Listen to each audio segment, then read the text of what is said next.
আসসালামু আলাইকুম রাহমাতুল্লাহি ওয়া বারাকাতুহু।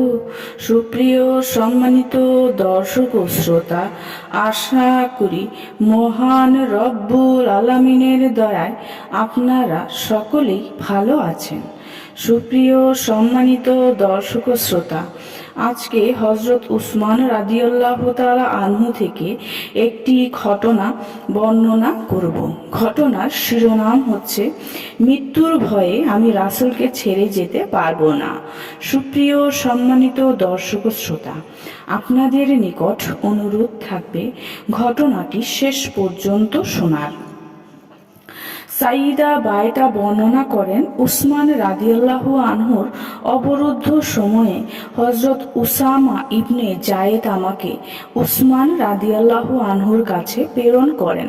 তিনি আমাকে একথা বলে পাঠান যে, তুমি মহিলা মানুষ, সহজে উসমান রাদিয়াল্লাহু আনহুর কাছে পৌঁছতে পারবে। আমরা বাহিরে অপেক্ষা করছি।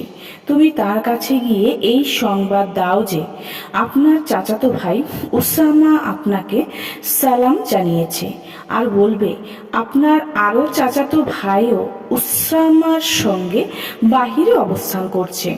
যদি আপনি চান তাহলে তারা আপনার ঘরের পাশে অবস্থান করবে আর আপনাকে মক্কায় নিরাপদে পৌঁছে দিবে।